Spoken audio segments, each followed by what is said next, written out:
მოგესალმებით პროექტის ევროკავშირის ციფრული განათლების ლაბი ახალგაზრდებისთვის ფარგლებში წარმოგიდგენთ პოდკასტების სერიას საქართველოს ევროკავშირში გაწევრიანებასთან დაკავშირებულ აქტუალურ საკითხებზე. დღევანდელი პოდკასტის თემა არის ევროკავშირის განათლების სისტემა. ვისაუბრებთ თუ როგორ უწყობს ევროკავშირი ხელს განათლების ხელმისაწვდომობისა და ხარისხის გაუმჯობესებას და რა მიმართულებით თანამშრომლობს საქართველოს და ევროკავშირი განათლების სფეროში. დღევანდელი სტუმარი არის ჩვენი ლიკა ღლონტი, ევროკავშირის პროექტების კოორდინატორი. მოგესალმებით ქალბატონო ლიკა. გამარჯობა და დიდი მადლობა მოწვევისათვის. დიდი მადლობა თქვენ. რა დავიწყოთ ევროკავშირის განათლების სისტემით, როგორი მოდელი არის განათლების ევროკავშირში და ვინ იღებს გადაწყვეტილებებს განათლებასთან დაკავშირებულ საკითხებზე, წევრი ქვეყნები თუ ევროკავშირის ინსტიტუციები? ასეთ კითხვას ძალიან ხშირად ვისმენთ ხოლმე, რომ ევროკავშირში ყველაფერი უნიფიცირებული და სტანდარტიზებული არის, აი განათლება არის ის სფერო, რომელიც მთლიანად არის ეროვნული სახელმწიფოების პასუხისმგებლობის საგანი. განათლების სისტემა, ყველა საფეხურის რეგულაცია, ყველაფერი ხდება კონკრეტული წევრი ქვეყნების მთავრობების მიერ.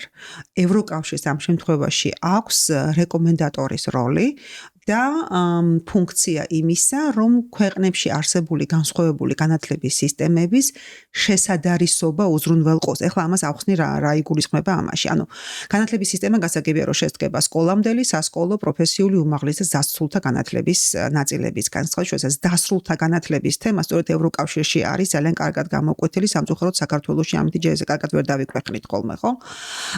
აი თითოეული წევრი ქვეყანა თვითონ განსაზღვრავს, რამდენ წლიანი უნდა იყოს მაგალითად სასკოლო განათლება, რამდენი წლის ბავშვი უნდა შევიდეს სკოლაში, როგორი სკოლამდელი განათლების სისტემა არსებობს, მუნიციპალური დაქვემდებარების არის, განათლების სამინისტროს დაქვემდებარების არის, თუ უბრალოდ ბებიების ინსტიტუტის ამარა უნდა იყვნენ ბავშვები დარჩენილი.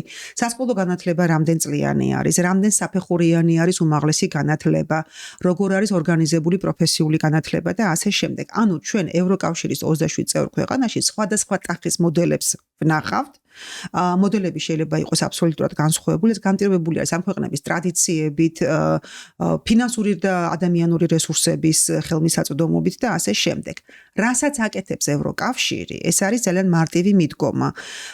ევროკავშირი ამბობს, რომ კი ბატონო, ჩვენ გვაქვს განსხვავებული სისტემები, მაგრამ იმის გამო, რომ ჩვენ ვართ ერთიანი სამუშაო სივრცე და დასაქმების სივრცე, ჩვენ გვინდა ვიცოდეთ სად, რომელ საფეხურზე, განათლების რომელ ეტაპზე მყოფი ადამიანი მეორე სისტემაში არსებულ საფეხურებს როგორ შეესაბამება, ხო?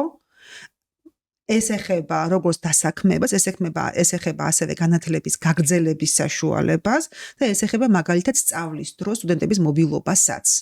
აი მაგალითად, ხო, თუ რამე გაუგებარია შემაჩერეთ მაშინ, ხო? აი მაგალითად, რუმინეთში უნივერსიტეტის კურსდამთავრებულს უნდა მუშაობის დაწყება საფრანგეთში ან გერმანიაში. ჩვენ ვიცით, რომ ევროკავშირის ერთი ხიბლი სწორედ იმაში, რომ საერთო შრომის ბაზარი არის და ევროკავშირის წევრი ქვეყნების მოქალაქეებს შეუძლიათ დასაქმდნენ ნებისმიერ სხვა წევრ ქვეყანაში, ხო? ის ფრანგული და გერმანული კომპანია, რომელმაც რუმინეთის მოქალაქე უნდა დაასაქმოს, მან უნდა გაიგოს რა სახის დიპლომით მოდის მასთან ეს რუმინეთის მოქალაქე, ხო? ანუ ამ დიპლომის წონა უნდა იცოდნენ, უნდა ხვდებოდნენ ბაკალავრია, მაგისტრია, შეიძლება რაღაცა სხვა სახელი ჰქვია ამას რუმინულ განათლების სისტემაში და ესეც არის, ხო? რას შეესაბამება ეს, სად დგას ეს ამ შრომის ბაზრის მოთხოვნებთან და სად შეიძლება ამ ადამიანის ჩასმა, ანუ სამუშაო ადგილის რომელ მოთხოვნებს დააკმაყოფილებს ის. იგივე ეხება მაგალითად სწავლის გაგრძელებას, თქვათ ბაკალავრი ესპანეთიდან აგრძელებს განათლების მიღებას შვედეთში. შვედეთის უნივერსიტეტმა უნდა იცოდეს ამ სტუდენტმა ესპანეთიდან რა საფეხური დაამთავრა, ესპანეთის ბაკალავრიატი, შვედეთის ბაკალავრიატის ტოლფასი არის, თუ რაღაცა დამატებითი კურსების აღება სჭირდება. ანუ ხვდებით, აი ეს შესადარისობა არის ერთ-ერთი მთავარი ამოცანა, როცა ჩვენ ვლაპარაკობთ განათლების სისტემაზე. ეს ყველაზე კარგად გამოხატული არის უმაღლესი განათლების სფეროში და პროფესიული განათლების სფეროში. სასკოლო განათლებას და სკოლამდელ განათლებას რაც შეეხება, იქ საერთოდ ევროკავშირის რეგულაციები პრაქტიკულად არ არსებობს არანაირი.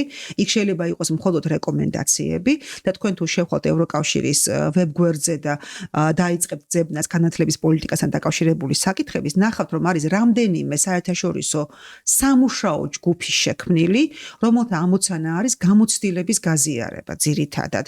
მაგალითად, ინკლუზიური განათლების საკითხებთან დაკავშირებით, მაგალითად, სკოლიდან დროპაუტების შემთხვევების განხილვასთან დაკავშირებით, ხო, ვთქვათ, ბავშვები, რომლებიც სკოლას ბოლომდე ვერ ამთავრებენ, მიგრანტების განათლებასთან დაკავშირებულ საკითხებთან ხდება გამოცდილების გაზიარება, სხვადასხვა ქვეყნებში არსებული სიტუაციების განხილვა, ერთმანეთისგან სწავლა და ერთმანეთის გამდიდრება აი ამ გამოცდილებით. ანუ ძირითადად აი ამ საკითხებით შემოიფარგლება ევროკავშირი და კიდევ ერთი ძალიან მნიშვნელოვანი ფაქტორი ეს არის ევროკავშირის ფონდებზე ხელმისაწვდომობის არსებობა, როდესაც წევრ ქვეყნებს ჭირდებათ რაიმე სახის დახმარება, ასე ვთქვათ, საგანმანათლებლო პოლიტიკაზე, ერთ-ერთი მსხვილი დონორი ამ შემთხვევაში სწორედ ევროკავშირი არის. მოკლედ არ გამომივიდა, მაგრამ ეს არის ასე ვთქვათ ამ კითხვაზე პასუხი.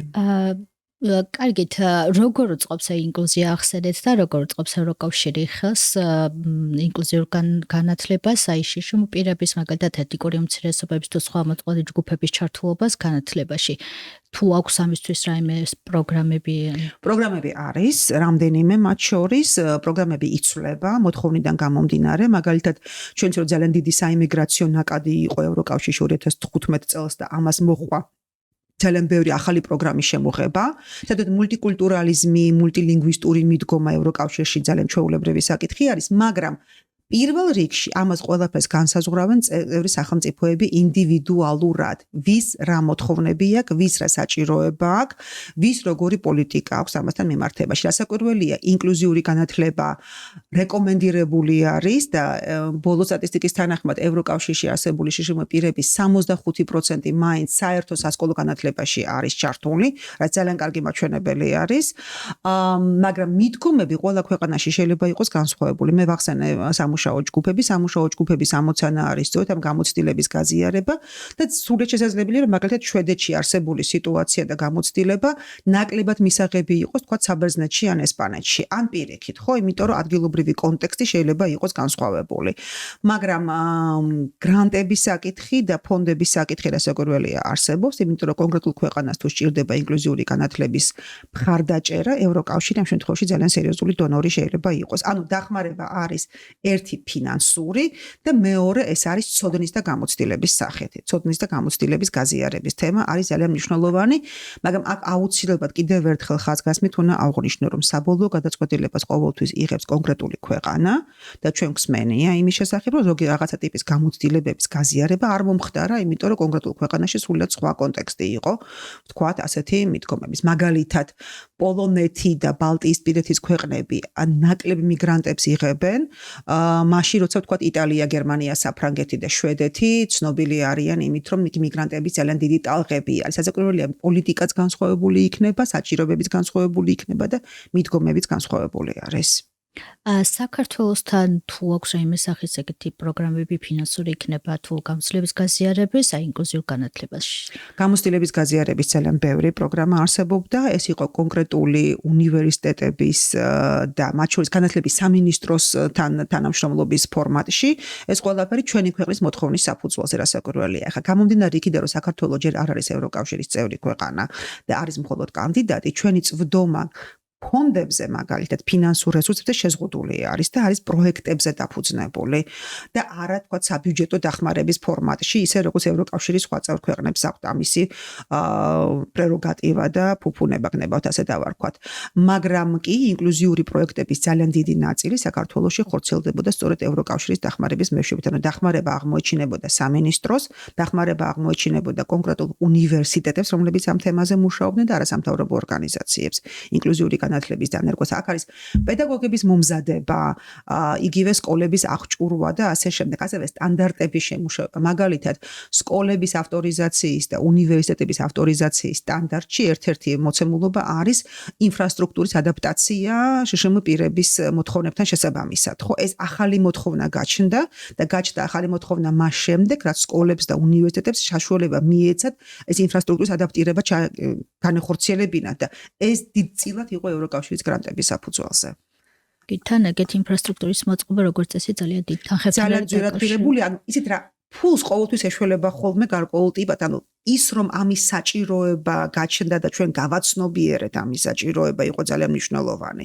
თორე ახლა იქ პანდუს მიაშენებ ნებისმიერ შენობას, ხო, ბოლო და რომელიღაცა კომისიას ამას აჩვენებ. ანუ ამ პანდუსის მიშენების უკან იდგა ძალიან დიდი შრომა ცნობიერების გაძლიერებაზე, რომ და იყო ეს შემთხვევები საქართველოს ბევრ სკოლაში, როცა დაიწყო ამაზე მაგალითად მუშაობა, ნაკლებად უნივერსიტეტებში, სკოლებში უფრო, როდესაც თქვა მშობლების და ბავშვების რეაქციაზე იყო აქცენტი გაკეთებული, რომ აი მიიღებენ კია ასეთ ბავშვს თავის კლასში და აღმოჩნდა რომ არაჩვეულებრივად მიიღეს. არაჩვეულებრივი შედეგები დაიდო ინკლუზიაზე, იმიტომ რომ ინკლუზიური განათლება აღმოჩნდა სასარგებლო არა თვითონ აი ამ სპეციალური მოთხოვნების მქონე, სპეციალური სასწავლო საჭიროებების მქონე ბავშვებისთვის, არამედ მათი ასე ვთქვათ კლასელებისთვისაც ემპათიის განვითარება, სრულიად სხვა სამოქალაქო მიდგომები გაჩნდა აქ და მე ვთქვი ეს ყველა წარმატებული პროექტი იყო, რასაც სასწავლებელი გაგრძელება სჭირდება. და ამის უკან იყო ძალიან დიდი მოსამზადებელი სამუშაო მასწავლებლებთან, ბავშვებთან, ბავშვების მშობლებთან, პლუს ინფრასტრუქტურული საკითხები რასაკვირველია. და ეს ყველაფერი ევროკავშირიდან წამოსული თანხების საფუძველზე იყო სახელმწიფოს თანადაფინანსებაც, მუნიციპალიტეტების დონეზეც იყო თანადაფინანსებაც, ცხადია, მაგრამ ძალიან დიდი წილი იყო დონორებისა, საერთაშორისო დონორების, არა მარტო ევროკავშირის, ცხადია, აქ ამერიკის პულიც იყო, ესეც უნდა ვახსენოთ აუცილებლად და ძალიან დიდი გამოცდილების გაზიარება. კარგით, ფორმალურ განათლებას რო შევეხოთ მაგალითად და ზოგადი განათლების მიმართულებით რა სახის დახმარებები იყო ან არის დღეს თუნდაც ევროკავშირის მხრიდან? სასკოლო განათლების სფეროში, ანუ თუ ჩვენ შევადარებთ სასკოლო განათლების სფეროში თანამშრომლობას საქართველოსა და ევროკავშირის შორის უმაღლესი განათლების სფეროში თანამშრომლობა დასაკვირველია სასკოლო განათლება ამ შემთხვევაში წააგებს. ანუ ბევრად უფრო სერიოზული თანამშრომლობა, ბევრად უფრო ინტენსიური ურთიერთობები, გაცვლები, ერთობლივი პროექტები და ერთობლივი პროგრამები ხორციელდება საუნივერსიტეტო განათლების დონეზე და შედარებით უფრო ნაკლებად სასკოლო განათლების დონეზე. მაგრამ ეს სიტუაცია ზუსტად ასეთივეა ევროკავშირის წევრ ქვეყნებს შორის. ანუ სასკოლო განათლება ბევრად უფრო არის ეროვნული, ასე ვთქვათ, სახელმწიფოების და მთავრობების პრეროგატივა და თანამშრომლობის ხარისხი სასკოლო განათლების დონეზე არის შედარებით უფრო მწირი, არის გაცვლითი პროგრამები, ცხადია, არის ერთობლივი ბანაკები, არის ამ ბავშვების მიმოსვლა ერთმანეთთან, მაგრამ სასკოლო კურიკულუმში მაგალითად რაღაცა სახის ცვლილებების შეტანა, ეს არის ეროვნული მთავრობის გადაწყვეტი და არანაირი მითითებები და არანაირი, ასე ვთქვათ, რაღაცა რეგლამენტაცია ევროკავშირიდან ამ შემთხვევაში არ შემოდის. არის უბრალოდ გარკვეული მოლოდინი იმისა, რომ საშუალო განათლების კურსდამთავრებულების ცოდნა და კომპეტენცია და უნარები, რომლებიც მათ მიიღეს სასკოლო განათლების დროს, იქნება მეტნაკლებად შესაძარისი ხარისხის იმისთვის, რომ სკოლის კურსდამთავრებულებმა შეძლონ ევროკავშირის ნებისმიერ სხვა, ასე ვთქვათ, უმაღლეს სასწავლებელში სწავლის გაგრძელება. აი მაგალითად, ხო, ნუ შეიძლება ვთქვათ, სადღაც განათლება იყოს სასკოლო 12 წლიანი, სადღაც იყოს 13 წლიანი, სადღაც იყოს 11 წლიანი. მაგრამ ვთქვათ, იგივე ვთქვათ, პორტუგალიის სკოლის კურსდამთავრებულს თუ უნდა სწავლის გაგრძელება ფინეთში არა, ფინური უნივერსიტეტისთვის პორტუგალიის სკოლის დიპლომი უნდა იყოს მისაღები, იმიტომ რომ მან უნდა იცოდეს, რომ ეს განათლების ეს საბოლოო დონე, ანუ ცოდნა და უნარები და კომპეტენციები, რომლებიც ამ ბავშვს აქვს სკოლის დამთავრების შემდეგ ყველგან მისაღები იქნება, ხო? ამისთვის ტარდება სხვადასხვა სახის კურსები, პიზაზე მაგალითად გვსმენიათ, ძალიან ბევრი კურსები, რომლებიც ამოწმებენ სხვადასხვა ქვეყნებში თანაბრად არის თუ არა გარკვეულ ასაკობრივ ჯგუფში ცოდნა და კომპეტენციები გავრცელებული, ასე ვთქვათ. ანუ აქ არ ხდება კურიკულუმების ჰარმონიზაცია, აქ არ ხდება სასწავლო პროგრამების რაღაცა ერთ დონეზე დაყვანა, ლაპარაკია იმაზე, რომ სწავლის შედეგი უნდა იყოს შესაძარისი იმისთვის, რომ სკოლის კურსდამთავრებულს შეეძლოს სწავლის გაგრძელება ნებისმიერ სხვა ევროკავშირის წევრ ქვეყანაში, ხო? საქართველოს შემთხვევაში ევროკავშირის პროგრამები განათლების სფეროში, სასკოლო განათლების სფეროში, ხშირ შემთხვევაში შემოიფარგლება, თქვათ, უცხოენის განათლების საკითხებში მხარდაჭერით, ხო? ნუ გერმანული, ფრანგული, სანამ ინგლისი იყო ევროკავშირის, ბრიტანეთი სანამ იყო ევროკავშირის წევრი, ასეც ევროკავშირის ხაზით ხდებოდა, ასე ვთქვათ, ხო? ანუ ეს გასაგები არის. სამოქალაქო განათლების სფეროში იყო თანამშრომლობა ძალიან ინტენსიური. ძალიან ბევრი რესურსი ჩაიდო სკოლის მასწავლებლების გადამზადებაში. აი ეს არის ძალიან მნიშვნელოვანი ასპექტი, რომელიც ასევე ძალიან ძვირადღირებული თემა იყო და ჩვენ ყველამ ძალიან კარგად ვიცით, როგორ გვიჭირს ჩვენ სკოლის მასწავლებლების კომპეტენციის საკითხში. ჩვენ გვახსოვს ის სტატისტიკა, რამდენი მასწავლებელი იჭრება მაგალითად თავის დარგობრივ გამოცდების ჩაბარების დროს და ასე შემდეგ, ხო? აი აქ იყო ძალიან დიდი დახმარება სკოლის სასკოლო განათლების მობილიზაციაში. იყო კიდევ არაპირდაპირ დახმარება მაგალითად უნივერსიტეტებში არსებული განათლების ფაკულტეტებისადმი, რომლებიც მომავალ პედაგოგებს ამზადებენ და რომლებიც განათლების პოლიტიკის სპეციალისტებს ამზადებენ. ანუ იმ ხალხს, ვინც უნდა მართოს შემდგომში განათლების სისტემა, ხო? აქაც ევროკავშირის ძალიან სერიოზული დახმარება იყო. მაგრამ კიდევ ერთხელ გავიმეორებ, ის რაც ხდება სკოლის დონეზე, ვერანაირად ვერ შედარდება იმას, რაც ხდება უნივერსიტეტების, თუმცა ბევრად უფრო სხვა მასშტაბის დახმარება. ამას აქვს თავისი ახსნა. იმიტომ რომ თუ სასკოლო განათლება მაინც ბევრად უფრო ეროვნული არის და მთლიანად ასე ვთქვათ ეფუძნება კონკრეტული ქვეყნის ტრადიციებს და საჭიროებებს და რესურსებს, არა, უნივერსიტეტები ბევრად უფრო საერთაშორისო არის. იმიტომ რომ უნივერსიტეტი ამზადებს მომავალ სპეციალისტს და იქ ტარდება კვლევა. კვლევა და საუნივერსიტეტო განათლება ყოველთვის საერთაშორისო არის. ნახა თუ საბჭოთა კავშირით არ ხა იზოლაციაში არ მოხვდები და არ ჩაიკეტები ყველა მხრიდან, ამიტომ აი აქ თანამშრომლობის მეტი პერსპექტივები არსებობს რასაკვირველია. პროფესიული განათლების მიმართულებით რა სახის დახმარებები არსებობს? კი ბატონო, პროფესიული განათლების სფერო საერთოდ ევროკავშირის რეგულაციების, ასე ვთქვათ, სივრცეში მოექცა 2002 წლიდან. ეხლა ჩვენ ყველას გვსმენია ბოლონიის პროცესი, მეტნაკლებად, ხო, რომელიც შეეხება უმაღლეს განათლებას. მე წამოვალ ისე უმაღლეს განათლებას ვუბრუნდები ხოლმე. პროფესიულ განათლების სფეროში არსებობს კოპენჰაგენის პროცესი, რომელიც 2002 წელს დაიწყო და რომლის ამოცანაც იყო ის, რომ პროფესიული განათლების ხარისხი გაუმჯობესებულიყო ევროკავშირში ერთის მხრივ და მეორეს მხრივ პროფესიული სასწავლებლების კურსდამთავრებულების დასაქმების სფერო ყოფილიყო მოწესრიგებული ევროკავშირის მასშტაბით. ანუ კიდევ ერთხელ ვიმეორებ, შესადარისობა ყოფილიყო ხარისხების, იმიტომ პროფესიული განათლების ხანგრძლივობა სხვადასხვა პროგრამებში არის აბსოლუტურად განსხვავებული. შეიძლება იყოს 6 თვიანი, 1 წლიანი, 2 წლიანი, 3 წლიანი პროფესიული განათლება და ასე შემდეგ. კიდევ ერთხელ ვიმეორებ, გააჩნია დარგს, გააჩნია ქვეყანას მის ტრადიციებს და მის რესურსებს, მაგრამ პროფესიული სკოლის კურსდამთავრებულს ასევე შეუძლია დასაქმდეს ევროკავშირის ნებისმიერ ქვეყანას. ჩვენ ახლა წევრებზე ვლაპარაკობთ ევროკავშირის წევრი ქვეყნების მოქალაქეებზე, ხო? და არა საქართველოზე ჯერჯერობით, ამიტომ უნდა ყოფილიყო ურთიერთაღიარება განათლების ამ სხვადასხვა საფეხურების, სხვადასხვა გაცემული სერტიფიკატების და დიპლომების და აი ამ სფეროს არეგულირებდა სწორედ კოპენჰაგენის პროცესი. საქართველოსთან მიმართებაში ძალიან ბევრი ნაბიჯი გადაიდგა სწორედ პროფესიულ განათლებაში ჩვენი განათლების ამ სფეროს ხარისხის ამაღლებაში იყო ინფრასტრუქტურული პროექტებიც ბევრი, იმიტომ რომ სასწავლებლებს სჭირდებოდათ აღჭურვა და აქ იყო დიდი დახმარება, პროგრამების შემუშავებაში იყო ძალიან დიდი დახმარება გაწეული. პროფესიული სასწავლებლის სტუდენტების გაცვლები, აი ეხლა ხანს დაიწყო.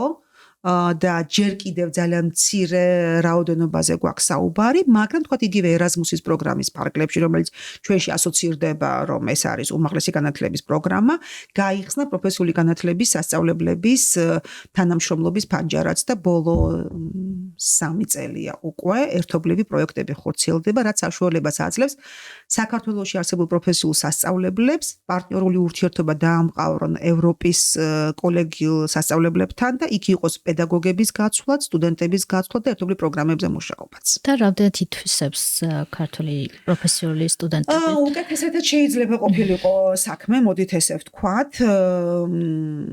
უფრო მეტი სამუშაოა, თქვათ, საინფორმაციო ამ მხრივ და თქვათ იგივე პროექტების წერაში, საჭირო უფრო მეტი ტრენინგი ჩატარდეს პროფესიული განათლების სფეროში. უნივერსიტეტებში, სადაც ჩვენ ძალიან წარმატებულები ვართ ერაზმუსში, ეს ესე უცებ არ მოსულა, ამას დიდი შრომა დასჭირდა, პარტნიორების მოძიება, ერთობლივი პროექტების შემუშავება, თანამშრომლობა. ჩვენი უნივერსიტეტები დღეს ალბათ ყველაზე უფრო წარმატებულები არიან ერაზმუსის პროექტში. ამით ძალიან ვამაყობ, იმიტომ რომ მე 12 წელი ერაზმუსის პროგრამაშიც ვიმუშავე. პროფესიულ სასწავლებლებს ჯერ კიდევ დრო სჭირდებათ ამისთვის, იმიტომ რომ მესამე წელია, როგორც თქვი, ეს პროგრამები ხორციელდება და სულ რამდენიმე პროექტი გვაქვს ჯერჯერობით, ანუ აქ ჯერ კიდევ ბევრია სამუშაო. ერაზმუსის ფარგლებში.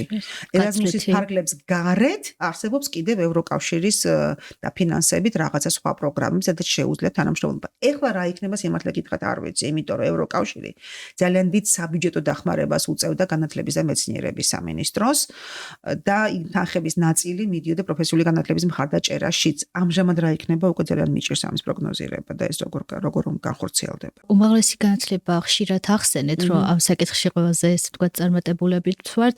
აი უფრო ვთქვათ დაწვრილებით რო გითხრათ, რა სახის პროგრამები არსებობს. ბევრი ვიცით, რა თქმა უნდა, ერასმუსი ესეთი ყველაზე ცნობილი პროგრამა არის, რა პროგრამები, რა სახის დახმარებები ყოფილა ევროკავშირის მხრიდან. უშუალოდ ევროკავშირის, როგორც კავშირის დახმარების მთავარი პროგრამა არის ერასმუსი, რასაკვირველია და არსებობს კიდევ მეცნიერების სფეროში დახმარების პროგრამა, დონორი პროგრამა ჰორიზონტი.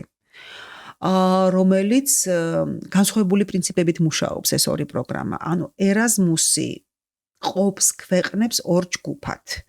ეს არიან ქვეყნები, რომლებსაც აქვთ სრული წვდომა ერასმუსის პროგრამის ყველა ქვეპროგრამაზე, მაგრამ რომლებიც ასევე თავის მხრივ აფინანსებენ ერასმუსის პროგრამას. ეს არის ევროკავშირის წევრი ქვეყნები და კიდევ ნორვეგია, ისლანდია, თურქეთი, სერბეთი და ასე შემდეგ. ხო, ანუ ეს არის ის ქვეყნები, რომლებიც თავისი ბიუჯეტის გარკვეულ წილს დებენ ერასმუსის ბიუჯეტში, რაც ესე ხდება ევროკავშირში, ხო, საიდან მოდის ეს ფული, ანუ წევრი ქვეყნები დებენ თავიანთ, ასე ვთქვათ, გარკვეული სახის შენატანს, მაგრამ სამაგიეროდ აქვთ სრული წვდომა ამ პროგრამის აბსოლუტურად ყველა აქტივობაზე. ეს არის პროგრამასთან ასოცირებული ქვეყნები, ხო? არსებობს ერასმუსის პროგრამასთან არაასოცირებული ქვეყნები და საქართველოს ამ ქვეყნების რიცხვს მიეკუთვნება, მაგ ქვეყნების რიცხვს მიეკუთვნება ასევე ჩინეთი, იაპონია, ამერიკის შეერთებული შტატები და ასე შემდეგ. ანუ ჩვენ ვართ ქვეყნები, რომლებიც სარგებლობთ ერასმუსის პროგრამით, მაგრამ ფინანსური შენატანი ჩვენ არ აქვს. ჩვენ ვართ სუფთა სახის ბენეფიციარები. შესაბამისად, ჩვენი წვდომა ერასმუსის პროგრამაზე რაღაცა სფეროებში შეზღუდული არის. იმიტომ რომ რასაც ასე ვთქვათ, პროგრამის ქვეყნები გადაწყვეტენ, იმ ნაწილზე გვაქვს ჩვენ წვდომა. წვდომა გვაქვს თითქმის სრულად უმაღლესი განათლების ყველა სფეროში, მაგრამ მაგალითად სასკოლო სფეროში ერასმუსის პროგრამის შეზღუდული იყო შედარებით წვდომა.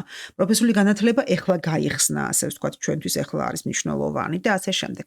ეს რაც შეეხება ერასმუსის პროგრამებს და აქ არის გარკვეული სახის დახმარების ასპექტი, ანუ ევროკავშირი ეხმარება პარტნიორ ქვეყნებს საუნივერსიტეტო განათლების ხარისხის განვითარებაში. პრინციპში ერასმუსი არის ერთადერთი დონორი პროგრამა, რომელიც მარტო სტიპენდიებს კი არ გასცემს სტუდენტებს, არამედ უნივერსიტეტს როგორც დაწესებულებას ეხმარება განვითარებაში, ხო?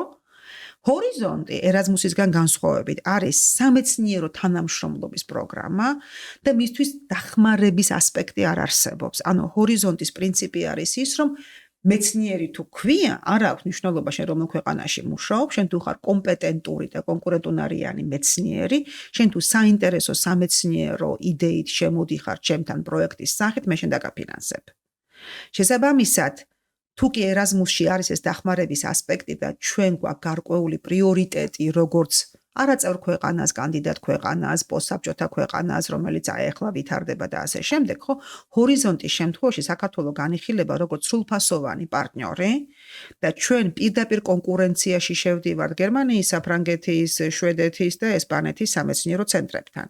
შესაბამისად, ჰორიზონტში მიღებული პროექტების რაოდენობა რასაკვირველია, მკვეთრად უფრო ნაკლები გვაქვს, ვიდრე ერasmusში მიღებული პროგრამების. გასაგებად თუ ავხსენი, ანუ ერasmusში თუ არის ეს დახმარების ასპექტი, არა, ჰორიზონტში დახმარების ასპექტი არ არის. ჰორიზონტი ეს არის ელიტური კლუბი გარკვეულწილად მეცნიერების და სამეცნიერო ცენტრების და უნივერსიტეტების, რომლებიც სამეცნიერო პროექტების განხორციელებით არიან დაკავებულები, ხო?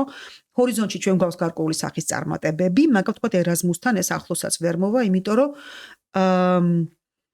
ცალკე კვოტა ჩვენ აქ არ აქვს, ასე ვთქვათ, როგორც ქვეყანას, რომელსაც სჭირდება მხარდაჭერა.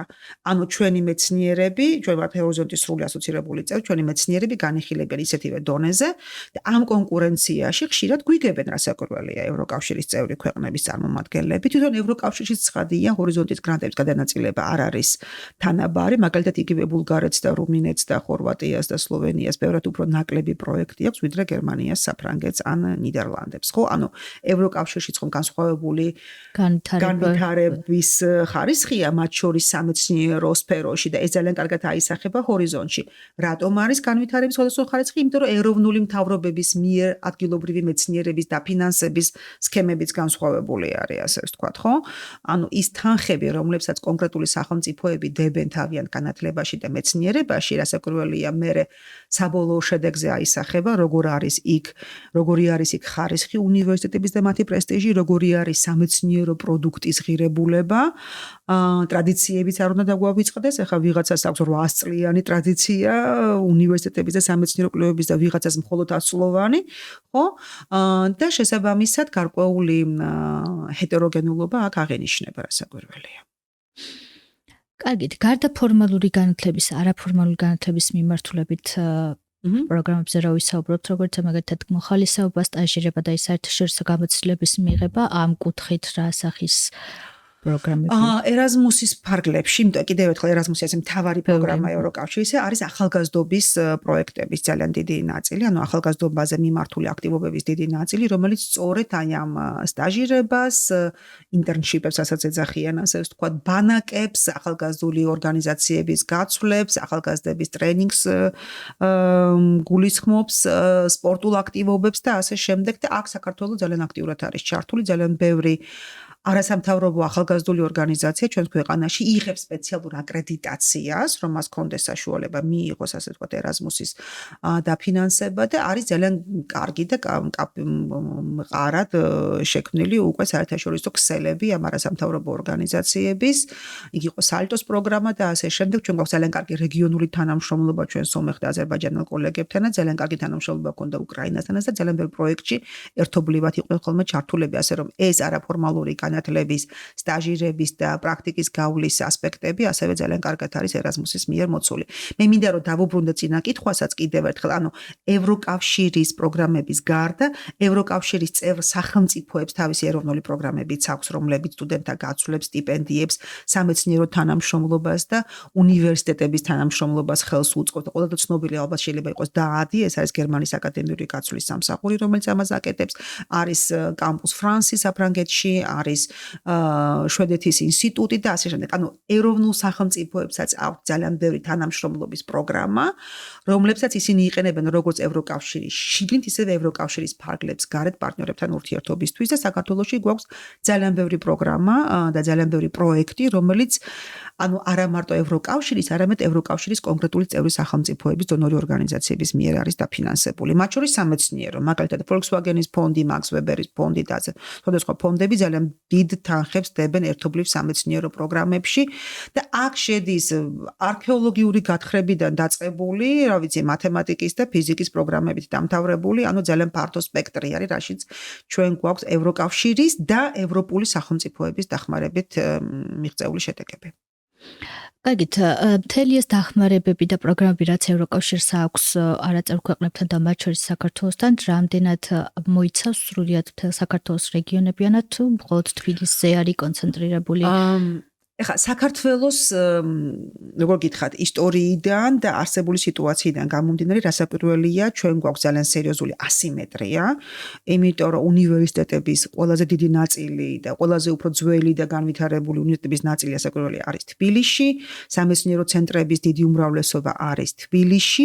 პატარა ქვეყანა, რომელზეც მოსახლეობაც 4 მილიონზე უფრო ნაკლებია, გასაგებია, რომ დედაქალაქზე იქნება გარკვეულად ჩამოკიდებული და საქართველოში აი ეს რეგიონალიზაცია, როგორც ვთქვათ, გერმანიაში არის, ხო? ანუ გერმანიაში მიუნხენი მაგალითად ბერლინს არაფერში არ ჩამოუვარდება და ანიგივე ფრანკფურტი და ასე შემდეგ და ვიცით რომ ძველი საუნივერსიტეტო ქალაქები არსებობს. საქართველო არის ძალიან დედაქალაქზე ორიენტირებული ქვეყანა. ამის მიუხედავად, რასაკვირველია, ძალიან ბევრ პროექტში მონაწილეობენ ჩვენი რეგიონული უნივერსიტეტები და აუცილებლად ვახსენოთ ბათუმი, ქუთაისი, ზუგდიდი, თელავი, გორი, ახალციხე, რომლებიც ყველანი მაგალითად არიან ჩართულები ერაზმუსის პროგრამაში. სადაც კი არის უმაღლესი განათლების კერა, ყველა ქალაქზე შეიძლება ეს ვთქვათ, მაგალითად ბათუმის სახელმწიფო უნივერსიტეტს საქართველოში არსებული ერაზმუსის გრანტების მიხედვით მესამე ადგილი უკავია თესეუს და ილიას შემდეგ, ხან ილია პირველ ადგილზე, ხან თესეუს ისევ, ანუ ესენი მონაცვლეობენ ხოლმე, ბოლოს უკვე ილია იყო მე მგონი წინ. თუ ფორმალურად ასე ვთქვათ პროექტების რაოდენობას თუ დავთვლით, ანუ ბათუმი ამ შემთხვევაში ძალიან ოჯახად არის წარმოდგენილი. შედარებით უფრო ნაკლები პროექტების რაოდენობა არის ახალციხესა და გორში, მაგრამ ეს ასევე უნდა გავთვლოთ ამ უნივერსიტეტების ზომაც, ხო? ანუ არ არის ეს ესე რომ რაღაცა კვოტები იყოს და მაინც და მაინც ყველა რეგიონულ უნივერსიტეტში რაღაცა თანაბარი რაოდენობა უნდა იყოს. პერსონალის მონდომებაზე და ამბიციაზეც არის ძალიან ბევრი რამე დამოკიდებული პროექტების შემუშავების უნარზე, მაგალითად ქუთაისი იყო პირველი რეგიონული უნივერსიტეტი, რომელიც იყო საერთაშორისო ერაზმუსის პროგრამების კოორდინატორი. ეს ძალიან სერიოზული მიღწევა არის. საერთოდ მინდა გითხრათ, პოსტსაბჭოთა სივრცეში პირველი პროგრამების კოორდინატორი ერაზმუსში იყო ილიას სახელმწიფო უნივერსიტეტი. შემდეგ აყვნენ დანარჩენი ქვეყნების უნივერსიტეტები და აი ქუთაისი იყო პირველი არადედაქალაქში არსებული უნივერსიტეტი. აგაკი წერეთლის სახელმწიფო უნივერსიტეტს გულისხმობ ამ შემთხვევაში, რომელიც ძალიან წარმატებულად უხელმძღვანელა ერთობლივ პროგრამას, რომელშიც სხვადასხვა ქვეყნები იყო ჩართული, ასე რომ ეს ანუ ამ შემთხვევაში რაც იცი მნიშვნელოვანი, ეხლა ამით ძალიან ვამაყობ რატო, იმიტომ რომ ერთია პროგრამის შინაარსი და მეორე არის პროგრამის მართვის უნარების შეძენაც, ხო? ეხლა მოგეხსენებათ ევროკავშირის პროგრამები საკმაოდ რთულია, იმიტომ რომ არის ბევრი სხვადასხვა ქვეყანა, ბევრი სხვადასხვა აქტორი, საკმაოდ ბიუროკრატიული არის, ხო? ეს ყველას გამოგვიცდია და გვიყვარს ძალიან ანგარიშების წერა და რაღაცა ფინანსური ძალიან დიდი პასუხისმგებლობაა, იმიტომ რომ მიღებული გრანტის განაწილება, შესაბამისობა ადგილობრივ იურიდიულ სისტემასთან და ასე შემდეგ. აი ამასაც ცოდნა სჭირდება. ესეც გარკვეული უნარია და ამ უნარსაც სამენეჯერო უნარებსაც ძალიან კარგად ავითარებს ერაზმუსის პროგრამები და ამ ხრი ჩვენ ძალიან კარგი მდგომარეობა გვაქვს ნამდვილად, ამით ძალიან ვამაყობ ჩვენი უნივერსიტეტებით. საქართველოში არსებული უნივერსიტეტების 80% ერაზმუსის პროგრამაში მონაწილეობს. ეს ძალიან კარგი მაჩვენებელი არის. მთელი ეს დახმარებები პროგრამები, რაც ევროკავშირის საქართველოსთან აქვს, ეს გაცვლითი პროგრამები, რამდენად ხელს უწყობს ახალგაზრდების დასაქმებას საქართველოში? მოდით ვთქვათ, რომ ძალიან უწყობს ხელს ყოველთვის და ყველაფერში, თუ კი საქართველოში დასაქმების ბაზარი არსებობს. ხო, ანუ იმისათვის, რომ სტუდენტი, კურსდამთავრებული დასაქმდეს, სამუშაო ადგილი უნდა იყოს, ხო? ანუ ყოველთვის იგივე ევროკავშირით გთხოვდა ხოლმე თქვა ანგარიშებში, რომ აი რა პროცენტული მაჩვენებელია და როგორ და რანაირად, ხო? თუ სამსახური არ არის, ხო? არ აქვს მნიშვნელობა, მე ხა საერთაშორისო გამოცდილება მაქვს თუ არა, ვესაც ვერაფინ დასაქმება. ასე რომ დასაქმების ბაზრის სპეციფიკა ყველა ქვეყანაში ასევე ძალიან გასათვალისწინებელი არის. აი როცა დასაქმების ბაზარი არსებობს, არა, შესაბამისად პროფესიის, მე არ გულისხმობ იმას, რომ თქვა მე ვისწავლე სადღაც და მე წავედი და სამზარეულოში დავიწყე მუშაობა, ხო? არა პროფესიიდან ძიძად დავიწყე მუშაობა ან კურიერად. მე ვლაპარაკობ პროფესიის შესაბამის დასაქმებაზე, ხო? რასაკვირველია, საერთაშორისო გამოცდილების მქონე კადრებს აქვთ ძალიან დიდი უპირატესობა. იყო დრო, როდესაც იყო პირდაპირი ნადირობა ასეთ ბავშვებზე დაახლოებით 15 წლის წინ, როდესაც შედარებით ახალი ხილი იყო. ეხლა უნდა ვთქვათ, რომ გარკვეულწილად საერთაშორისო გამოცდილების მქონე კურსდამთავრებულების რაოდენობით გაჯერდა შრომის ბაზარიც, უკვე ძალიან ბევრი ადამიანი გაჩნდა, რაც ძალიან კარგი არის, ვისაც აქვს ესეთი საერთაშორისო გამოცდილება. ზოგს მთელი განათლების ციკლი აქვს საზღვარგარეთ მიღებული, აკადემიური ხარისხი აქვს საზღვარგარეთ მიღებული, მაგისტრის, დოქტორის, ბევრს ბაკალავრის, ხო? ზოგს აქვს გაცვლით პროგრამაში მონაწილეობა მიღებული, ზოგს აქვს სტაჟირება მხოლოდ გავლილი, ზოგს აქვს რამდენიმე სემესტრი იქ მონაწილეობა მიღებული სხვადასხვა პროგრამებში. ყველა ამ ადამიანზე არის გარკვეული უპირატესობა დასაქმების მხრიდან, რომელსაც სჭირდება ადამიანი გარკვეული საერთაშორისო გამოცდილებით და განსაკუთრებით რეგიონებში საქმდებიან ძალიან კარგად ის კურსდამთავრებულები, რომლებსაც აქვთ მათ შორის ერაზმუსის გამოცდილება. ეს ვიცით ჩვენ, იმიტომ ჩვენ მქონდა კვლევა გაკეთებული იგივე თელავში, ბათუმში და ქუთაისში, სადაც ჩვენ ყველა ამას გვეუბნებოდა, რომ ერთ-ერთი მთავარი мотиваტორიც სტუდენტებისთვის იყო არა მარტო თქვა საზღვარგარეთ წასვლა და იქ თქვა ახალ ქვეყანაში, ახალ გარემოში განათლების მიღება, არამედ გაუმჯობესებული დასაქმების პერსპექტივა. თბილისში ოდნავ განსხვავებული სიტუაცია არის, იმიტომ რომ მართლა ძალიან გაჯერდა უკვე ბაზარი და როგორც ვთქვით, ვერავის ვეღარ გავაკვირვებთ უკვე საერთაშორისო განათლებით, რაც ძალიან კარგი არის, იმიტომ რომ ეს როცა ხდება ნორმალიზებული, ანუ ის რომ ყველა სტუდენტი ცდილობს საზღვარგარეთ წავიდეს რაღაცა სახის თუნდაც საზაფხულო ბანაკის ფორმატში რაღაცა გამოცდილება მიიღოს, ენა გაიტეხოს, ხო?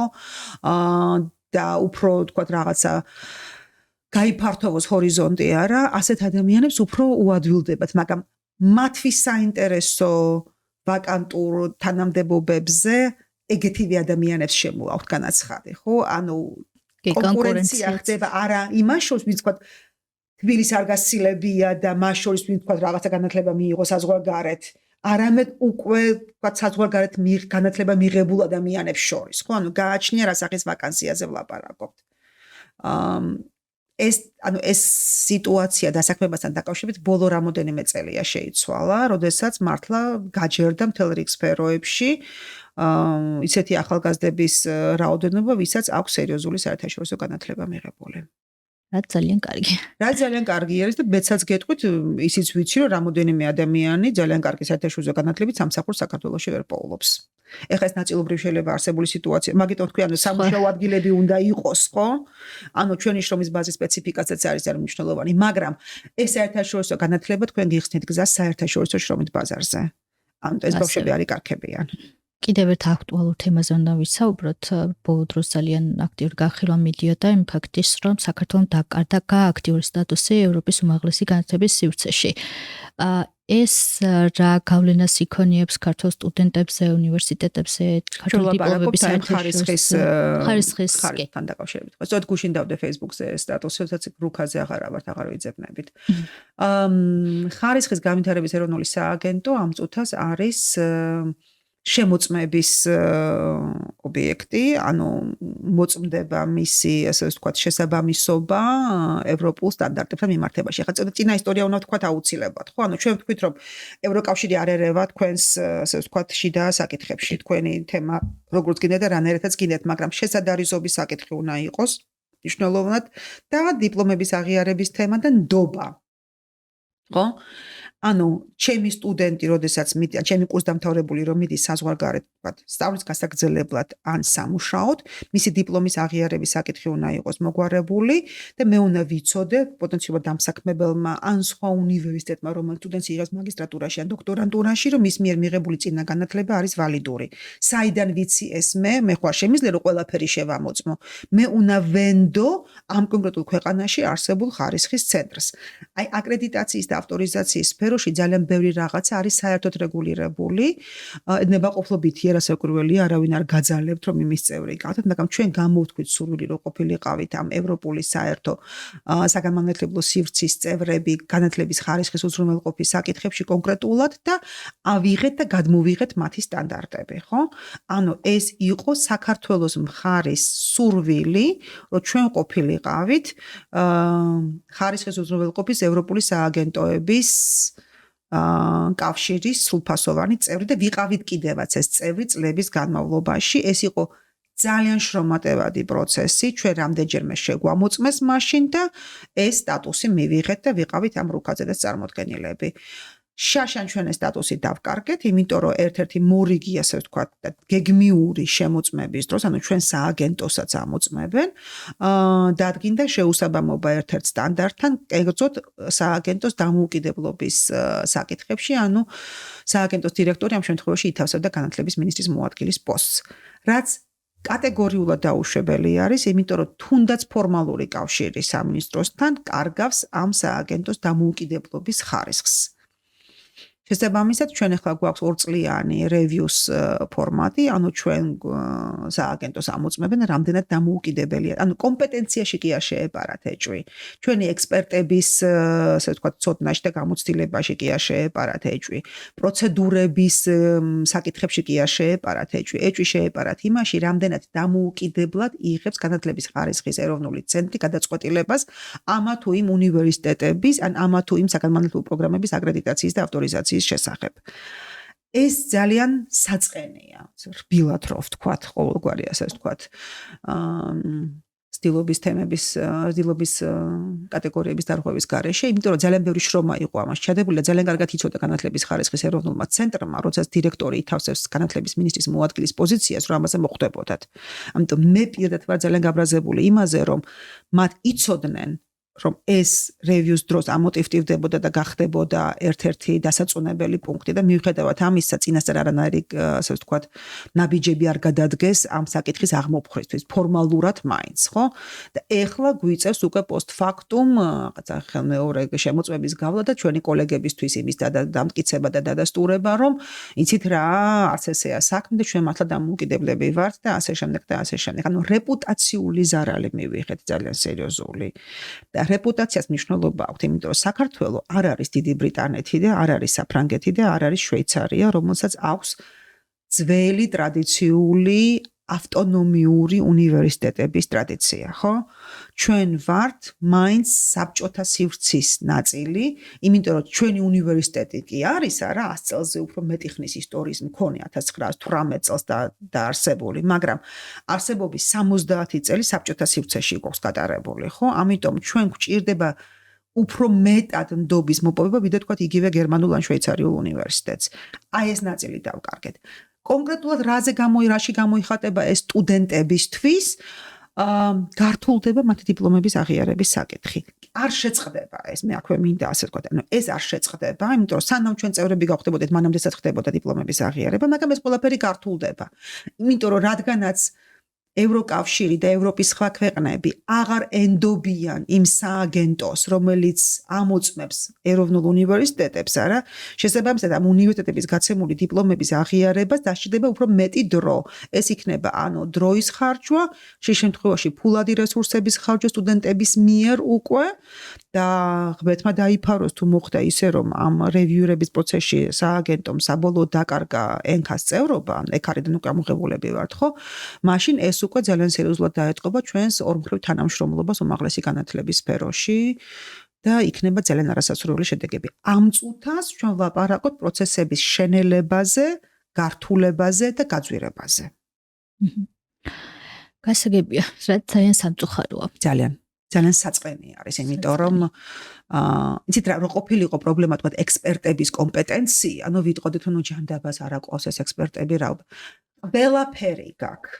არაჩვეულებრივი ექსპერტები ყავს, გამართული პროცესები ყავს და მხოლოდ პოლიტიკური გადაწყვეტილების, პოლიტიკური სიბეცის და მავნებლობის გამო დაკარგა ეს სტატუსი. ამაზე ვარ სწორედაც ნაწყენი მე, თორემ ერთ-ერთ სტუდენტებს გაურთულდათ ცხოვრება. სტუდენტებს უნივერსიტეტის პერსპექტივები ძალიან გაურთულდათ და ასე შემდეგ, იმიტომ რომ ამ რა არესმით ჩვენთან, ხო, რეპუტაციის დაკარგვა არის ძალიან ივნეული საკითხი. ჩვენთან გონიათ რომ ეხლა თუ ჩაასწორებენ თქვა ფორმალურად იქ რაღაცა ჩანაწერებს, არა? ეს საკითხი მოგვარდება. არ არის ესე. რეპუტაციული დარტყმების აღმოფხვრა სჭირდება ძალიან ბევრი დრო. და დღემდე მაგალითად განათლების ხარისხის ეროვნულსაც არ ყავს დირექტორი. ისევ დირექტორის მოვალეობის შემსრულებელია მოადგილე, ხო? ანუ რა გახდა ამ ცენტრის, ასე ვთქვათ, ხელმძღვანელობის ერთხელ და საბოლოოდ ჩამოყალიბება, ეს ალკე თემაა და გეტყვით რატომაც, იმიტომ რომ სჭირდებათ კონტროლი. ანუ განათლების ხარისხის ეროვნულ ცენტრს განიხილავენ არა როგორც იმ დაწესებულებას, რომელმაც განათლების ხარისხის განვითარებას უნდა შეუწყოს ხელი, არამედ როგორც მაკონტროლებელ ორგანოს უნივერსიტეტებზე. ცუდად მოიქცევით წაგართმევ ავტორიზაციას. ვერ მიიღებ სტუდენტებს, ვერ მიიღებ დაფინანსებას და ასე შემდეგ, ხო? და ეს ითქვა საკმაოდ ღიათაც. სტუდენტების პროტესტების ფონზე შაშან მახსოვს გაზაფხულზე იყო ეს განცხადება გაკეთებული ხარისხის ცენტრის მიერ, რომელსაც მე სხვაშორის აქვე უნდა აღვნიშნო თანამშრომლების აბსოლუტური უმრავლესობა გაემიჯნა. ანუ შიგნით ცენტრში იყო ძალიან სერიოზული საპროტესტო ტალღა ამაზე და განათლების მინისტრმაც თქვა მაშინ, რომ დაფინანსების საკითხებზე და ავტორიზაციის საკითხებზე დავფიქრდებით. რას ქვია დაფიქრდები? რახან ჩემი სტუდენტი ქუჩაში რაღაცა საპროტესტებს, რას ქვია ავტორიზაცია უნდა წამართვა, ხო? ასე რომ ეს საკითხები უჩვენებს იმას, რომ დირექტორის თემა არ იყო შემთხვევითობა, ხო? ეს იყო მიზანმიმართული პოლიტიკის ნაწილი, რომ აკრედიტაცია და ავტორიზაცია გამოიყენება როგორც უნივერსიტეტებზე ზემოქმედების ინსტრუმენტი. ამიტომ ეს დავკარგეთ ჩვენი სტატუსი. ბოლოს მაშინ მე უფრო იმედიანად რო დავასრულო და ასეთ კითხვებს უსმევ ყველა სტუმარსაც, გაწევრიანების შემთხვევაში რა იქნება, რა შეიცვლება განათლების სფეროში, რა ახალი შესაძლებლობები გაჩნდება ამ კუთხით და რას უნდა ველოდოთ. თუ იქნება ესეთი მე მაინც მინდა რომ ოპტიმიზმი შევინარჩუნო, იმიტომ რომ ამდენ 30 წლიანი ბრძოლას ეხლა ესე რაღაცა წყალს ვერ გავატანთ, რაღაცა რუსების აგენტებს მართლა და ეხლა ესე ვერ ჩავრეცხოთ ამას კგბ-ს იმაში სორტირებში. გამომდინარე იქიდან, რომ განათლების სფერო არის ნაკლებად რეგულირებადი ევროკავშირის მიერ და პრინციპში ჩვენ ვართ